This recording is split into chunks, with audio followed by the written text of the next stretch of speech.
Bismillahirrahmanirrahim. Assalamualaikum warahmatullahi wabarakatuh. Hai semuanya, apa kabar? Semoga semuanya baik-baik saja ya. Hari ini saya akan menyampaikan beberapa materi yang terkait dengan pembahasan ilmu dakwah. Penjelasan ini diperuntukkan sebagai tugas middle test ilmu dakwah. Sebelumnya, saya izin memperkenalkan diri terlebih dahulu. Nama saya Yolanda Oktavia dengan nomor induk mahasiswa 220104010059. Tugas ini akan diserahkan kepada dosen pengampu mata kuliah ilmu dakwah, yaitu Ibu Rizkiatul Hasanah, Esos Ensos. Di sini saya akan menjelaskan 4 pokok permasalahan yang ada di dalam ilmu dakwah. Pokok permasalahan yang pertama ialah tinjauan umum tentang ilmu dakwah yang meliputi pengertian dakwah, fenomena dakwah, tinjauan semantik dakwah, dan definisi para ahli tentang ilmu dakwah. Materi yang kedua yaitu konsepsi dan posisi dasar hukum, fungsi dan tujuan dakwah yang meliputi memahami Al-Quran dan hadis sebagai sumber pesan dan hukum, fungsi dakwah, dan tujuan dakwah. Materi ketiga ialah proses dan unsur-unsur dakwah yang meliputi proses dakwah dan unsur-unsur dakwah. Materi keempat yaitu objek studi ilmu dakwah yang meliputi objek formal dan objek material. Berikutnya, kita akan membahas tentang tinjauan semantik dakwah. Kita akan masuk ke penjelasan pertama, yaitu pengertian dakwah. Kira-kira apa ya arti dari dakwah? Jadi, ditinjau dari segi bahasa atau etimologi, dakwah berasal dari bahasa Arab, yaitu da'a adalah fi'il mahi, yaitu kata kerja masa lalu. Kata da'a memiliki arti memohon, meminta, berdoa, dan memanggil. Yang kedua ada yad'u adalah fi'il mujhari, yaitu perbuatan sedang atau dilaksanakan. Kata yad'u yang berarti panggilan, ajakan, seruan. Yang ketiga ada dakwah adalah isim masdar atau infinitif. Kata ini memiliki arti doa dan dakwah. Jadi, kesimpulannya, secara etimologi, dakwah berarti mengundang, mengajak, mempengaruhi para pelakunya kepada amal ma'ruf nahi mungkar, mencegah kepada keburukan, yang bersifat tidak memaksa. Baiklah, masuk ke pembahasan berikutnya, yaitu ada fenomena dakwah. Dakwah dianggap hanya bisa disampaikan oleh para ulama atau da'i, atau dalam konteks kebenaran suatu ilmu itu hanya diterima oleh hampir setiap mad'u jika pendakwah adalah seorang yang mansyur saja. Karena pada rentang waktu yang panjang, dakwah merupakan fenomena agama dan sosial serta suatu hal yang tanpa akhir. Adanya hubungan dialektis antara dakwah dan Islam, yakni dakwah membuat Islam tersebar luas dan Islam menjadikan dakwah sebagai tuntunan ajarannya, sehingga ada 2 hal yang penting dalam substansi demikian. Yang pertama, pedoman standar kebenaran. Adanya kebenaran, yaitu pesan-pesan nilai hidup dan kehidupan yang selayaknya dimengerti dan diterima, serta dijadikan dasar kehidupan oleh segenap manusia. Yang kedua, pedoman standar etika. Adanya keterbukaan, yaitu proses penyerah-terimaan dan pengamalan pesan antara da'i dan mad'u hendaknya terjadi secara manusiawi berdasarkan atau rasionalitas tertentu dan tanpa paksaan. Fenomena dakwah di era milenial dan digital ini, pendakwah juga harus menguasai gadget maupun internet. Generasi milenial cenderung gampang terpengaruh dan dikuasai oleh gadgetnya. Pendakwah dapat berinterpretasi masalah kehidupan sosial sekarang ini dengan kreativitas yang baik guna mengembalikan generasi milenial untuk kembali kepada fitrahnya yang sesuai dengan ajaran agama Islam. Berikutnya, kita akan membahas tentang tinjauan semantik dakwah. Perlu dijelaskan terlebih dahulu bahwa tinjauan semantik adalah kajian tentang makna yang digunakan untuk memahami ekspresi manusia melalui bahasa. Dalam buku ilmu dakwah karya Profesor Dr. Moh Ali Aziz MAG menyebutkan bahwa ada sekiranya 10 macam makna dakwah dalam Al-Quran. 10 macam makna itu ialah: 1. Mengajak dan menyeru baik kepada kebaikan maupun kemusyrikan. 2. Adalah doa. Ketiga, mendakwa atau menganggap tidak baik. Keempat, mengadu. Kelima, memanggil atau panggilan. Keenam, meminta. Ketujuh, mengundang. Kedelapan, malaikat Israfil sebagai penyeru. Kesembilan, panggilan nama atau gelar. Kesepuluh, anak angkat. Penelusuran makna dakwah yang diambilkan dari Al-Quran pada dasarnya merupakan cara kajian semantik. Oke, kita masuk ke penjelasan terakhir pada materi pertama ini, yaitu definisi dakwah menurut para ahli. Ada 5 definisi dakwah yang diungkapkan oleh beberapa ahli. Yang pertama, H.M. Nasaruddin Latif dalam bukunya Teori dan Praktek Dakwah Islamiyah mendefinisikan dakwah Islamiyah sebagai setiap aktivitas dengan lisan dan tulisan yang bersifat menyeru, mengajak, memanggil manusia lainnya untuk beriman dan mentaati Allah Subhanahu wa taala sesuai dengan garis-garis kaidah dan syariat serta akhlak Islamiyah. Yang kedua, menurut Profesor Dr. Haji Abu Bakar Atjeh dalam bukunya Beberapa Catatan Mengenai Dakwah Islam mengatakan dakwah adalah seruan kepada semua manusia untuk kembali dan hidup sepanjang ajaran Allah yang besar, dilakukan dengan penuh kebijaksanaan dan nasihat yang baik. Yang ketiga, menurut Syekh Ali Mahfud dalam kitabnya Hidayatul Musyridin mengatakan dakwah adalah mendorong manusia untuk berbuat kebajikan dan mengikuti petunjuk agama, menyeru mereka pada kebaikan dan mencegah mereka dari perbuatan mungkar agar mereka memperoleh kebahagiaan dunia akhirat. Yang keempat, menurut Dr. Hamas Darhelmi mengatakan bahwa dakwah adalah mengajak dan menggerakkan manusia agar mentaati ajaran-ajaran Allah, termasuk amar ma'ruf nahi mungkar untuk memperoleh kebahagiaan di dunia dan di akhirat. Yang terakhir, menurut Profesor Toha Yahya Umar MA mengatakan bahwa dakwah adalah mengajak manusia dengan cara bijaksana kepada jalan yang benar sesuai dengan perintah Tuhan untuk kemaslahatan dan kebahagiaan mereka di dunia dan di akhirat.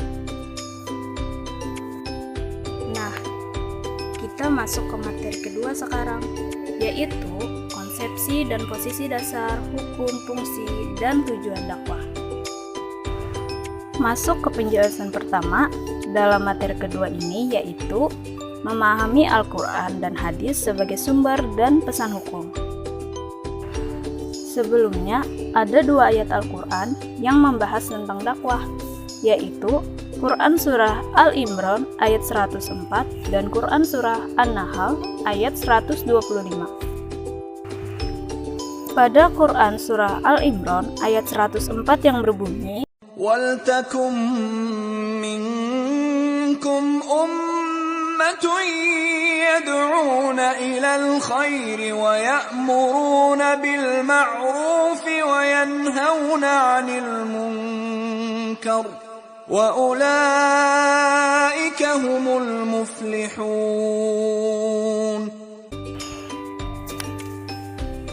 Artinya, dan hendaklah ada di antara kamu segolongan umat yang menyeru kepada kebajikan, menyuruh kepada yang ma'ruf, dan mencegah dari yang mungkar. Merekalah orang-orang yang beruntung.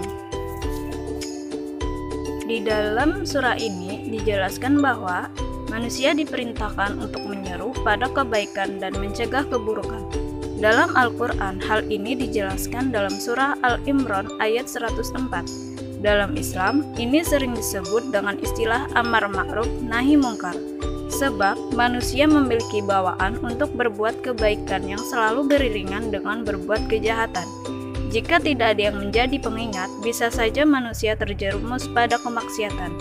Secara umum, Al-Imran ayat 104 ini menggambarkan landasan untuk berdakwah dalam Islam. Dakwah sendiri merupakan ajakan kepada manusia untuk selalu beriman dan beramal soleh. Pada dasarnya, amar ma'ruf nahi mungkar menjadi salah satu upaya untuk menegakkan agama dan kemaslahatan di tengah masyarakat Islam. Pelaksanaan amar ma'ruf nahi mungkar dilakukan sebagai bentuk mengantisipasi atau sebagai langkah preventif menghilangkan kemungkaran. Hal ini bertujuan agar masyarakat tidak mendapatkan dampak yang lebih besar. Kemudian, pada Quran Surah An-Nahl ayat 125 yang berbunyi, ادع إلى سبيل ربك بالحكمة والموعظة الحسنة وجادلهم بالتي هي أحسن إن ربك هو أعلم بمن ضل عن سبيله وهو أعلم بالمهتدين. Artinya, serulah manusia kepada jalan Tuhanmu dengan hikmah dan pelajaran yang baik, dan bantahlah mereka dengan cara yang baik. Sesungguhnya Tuhanmu dialah yang lebih mengetahui tentang siapa yang tersesat dari jalannya, dan dialah yang lebih mengetahui orang-orang yang mendapat petunjuk. Ayat tersebut menunjukkan 3 metode yang menjadi dasar dakwah Islam. 3 metode dakwah yang disebutkan dalam Quran Surah An-Nahl ayat 125, yaitu 1. Metode dakwah dalam Quran Surah An-Nahl ayat 125, yaitu dakwah bil hikmah. Hikmah yaitu berdakwah dengan memperhatikan situasi dan kondisi sasaran dakwah dengan menitik beratkan pada kemampuan mereka, sehingga di dalam menjalankan ajaran-ajaran Islam, selanjutnya mereka tidak lagi merasa terpaksa atau keberatan. Yang kedua, metode dakwah dalam Quran Surah An-Nahl ayat 125, yaitu manidhah hasanah. Manidhah hasanah adalah berdakwah dengan memberikan nasihat-nasihat atau menyampaikan ajaran Islam dengan rasa kasih sayang, lemah lembut, sopan santun, sehingga nasihat dan ajaran Islam yang disampaikan ini dapat menyentuh hati mereka. 3. Metode dakwah dalam Quran Surah An-Nahl ayat 125, yaitu mujadalah. Mujadalah yaitu berdakwah dengan cara dialog, bertukar pikiran, dan membantah dengan cara sebaik-baiknya. Argumentasi yang kuat, mengemukakan dalil nakli atau logika, dan nakli atau nas Quran dan hadis, dengan tidak memberikan tekanan-tekanan dan tidak pula dengan menjelekkan dan menjadi mitra dakwah. Masuk ke penjelasan berikutnya, yaitu tentang fungsi dakwah. Secara umum, fungsi dakwah dapat dilihat dari 2 segi, yaitu pertama, segi tingkatan isi pesan dakwah. 1. Menanamkan pengertian, yaitu memberikan penjelasan sekitar ide-ide ajaran Islam yang disampaikan, sehingga orang mempunyai persepsi atau gambaran yang jelas dan benar dari apa yang disampaikan. Menanamkan pengertian merupakan langkah awal yang harus dicapai dalam aktivitas dakwah, karena dari pengertian yang jelas, seseorang dapat menentukan sikap terhadap ide itu. Kedua, membangkitkan kesadaran, yaitu menggugah kesadaran manusia agar timbul semangat dan dorongan untuk melakukan suatu nilai yang disajikan kepadanya. Dan dengan bangkitnya kesadaran ini merupakan ambang ke arah tindakan amaliyah atau realisasi perbuatan. Yang ketiga, mengaktualisasikan dalam tingkah laku, yaitu sebagai realisasi dari pengertian dan kesadaran yang baik dan benar, menimbulkan tingkah laku dan perbuatannya senantiasa didasari oleh ajaran Islam, sehingga nilai-nilai ajaran Islam itu benar-benar berintegrasi dan tercermin dalam kehidupan manusia. Keempat, melestarikan dalam kehidupan, yaitu suatu usaha agar ajaran Islam yang telah terrealisasi dalam diri seseorang itu dan masyarakat dapat lestari dan berkesinambungan dalam kehidupannya, tetapi dicemarkan oleh perubahan zaman yang selalu berkembang. Kemudian yang kedua, dari segi misi perubahan masyarakat, 1. Dari segi praktisnya, maka dakwah memajukan segala bidang tingkah laku manusia. 2. Dari segi natur atau keadaan manusia sendiri, maka dakwah bukan saja hanya mengubah natur manusia, akan tetapi justru dakwah akan mengembalikan manusia kepada natur atau fitrah yang benar menurut kata hatinya. 3. Dari segi peranannya sebagai pembaharu masyarakat, maka dakwah sebenarnya memberikan angin baru dan pedoman yang akan lebih menguntungkan kultur dan sivilisasi manusia.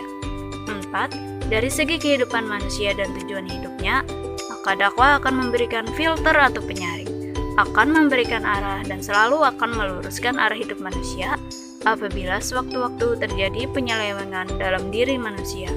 5. Dari segi diri manusia, terutama dari segi fisikisnya, maka dakwah dapat memberikan pengembangan fisikis yang lebih baik, dengan kenyataan bahwa dakwah akan selalu memberikan motivasi terhadap perbuatan baik dan mengadakan penekanan terhadap setiap perbuatan yang negatif, yang keji dan tidak baik.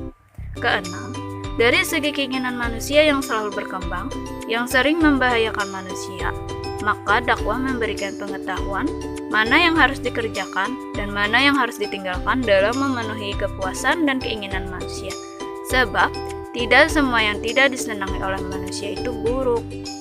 7. Dari segi perlunya manusia berhubungan dengan Allah Subhanahu wa Ta'ala, maka dakwah merupakan misi uluhiyah yang mengajarkan moralitas, etika Islami, dan pengembangan rohani manusia, menempatkan manusia dalam kedudukan yang benar sebagai hamba Allah Subhanahu wa Ta'ala dan sebagai makhluk yang tertinggi nilai, sehingga tauhid yang murni menempatkan manusia sebagai manusia dan Tuhan sebagai Tuhan Rabbul Alamin dan alam sebagai alam, bukan sebaliknya, yaitu dengan menuhankan manusia atau alam, atau memanusiakan Tuhan atau mengalamkannya, dan sebaliknya.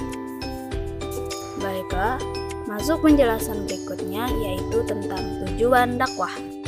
Sallallahu alaihi wasallam ketika berdakwah di Makkah, rumusan dakwahnya berbeda ketika di Madinah. Fase di Makkah, materi pesannya adalah bertujuan mengajak untuk beriman kepada Allah. Pada waktu di Madinah, objeknya adalah orang-orang beriman. Tujuan pembinaannya agar mereka konsisten beramal soleh. Pada prinsipnya, tujuan dakwah hanya kepada Allah atau sabih rabbik.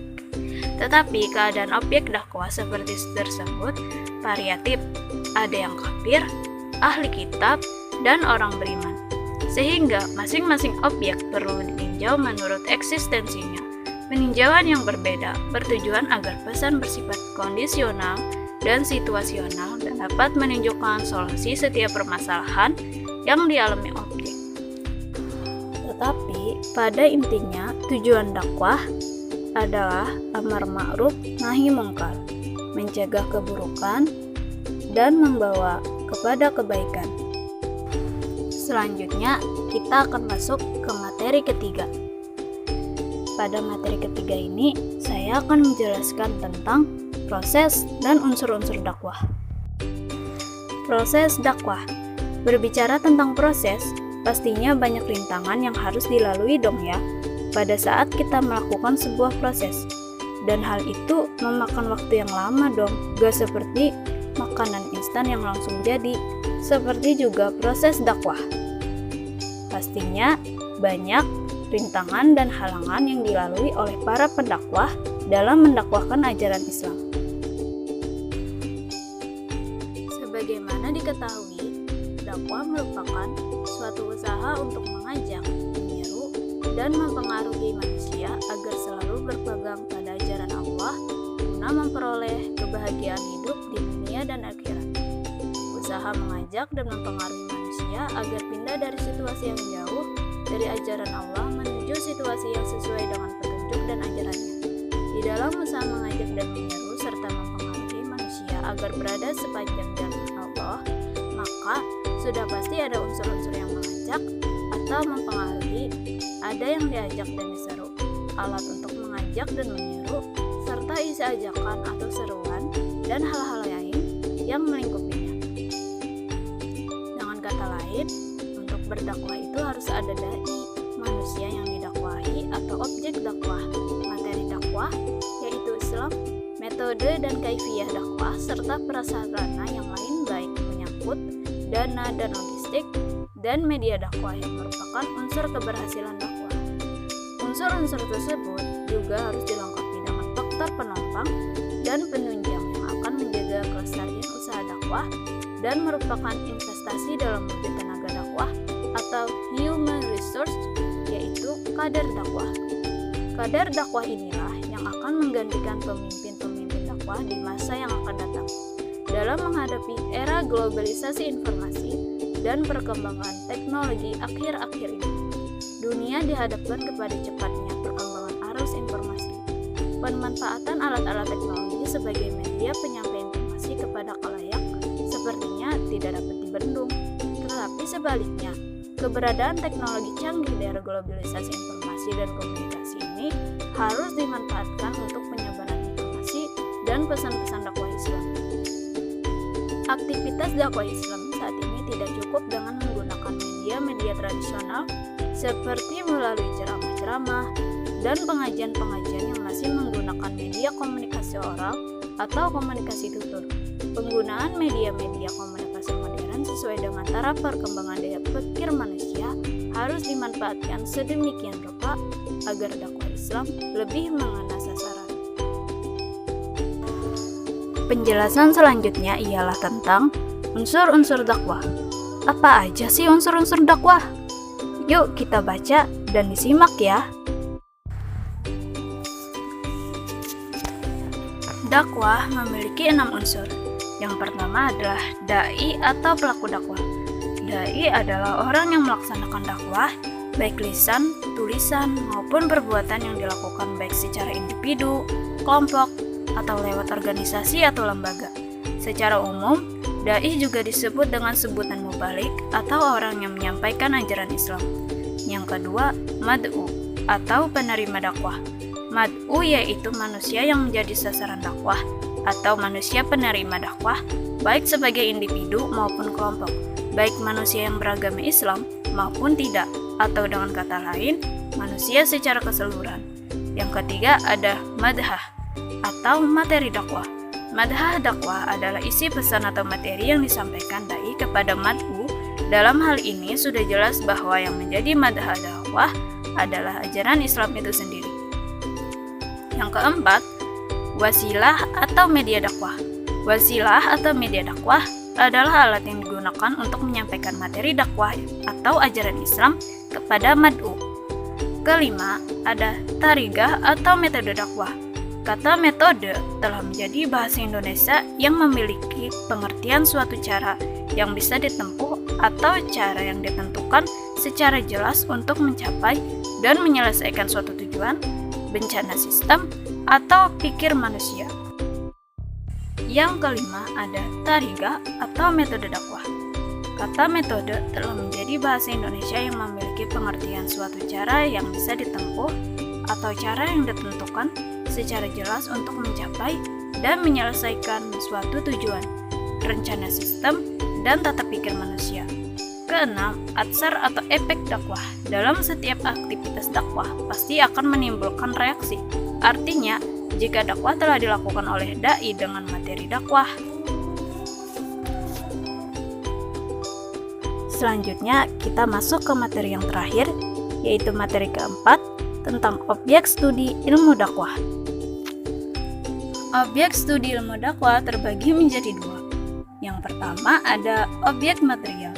Objek material ilmu dakwah adalah bentuk-bentuk penyampaian suatu pesan yang berupa ide, ideologi, ajaran agama, dan sebagainya dari seseorang kepada orang atau kelompok lain. Dari segi objek material dakwah bisa sama dengan ilmu-ilmu lain, ilmu komunikasi atau publistik umpamanya.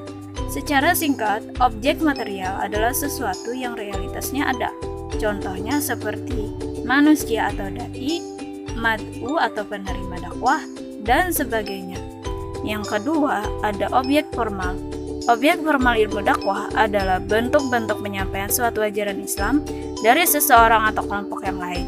Lebih lanjut, objek formal ilmu dakwah ini berkaitan erat dengan persoalan mengenai materi dakwah, bentuk-bentuk sasaran dakwah, cara-cara metode penyampaiannya, efek penyampaian ajaran Islam tersebut pada sikap dan tingkah laku individu atau masyarakat yang menerima dakwah.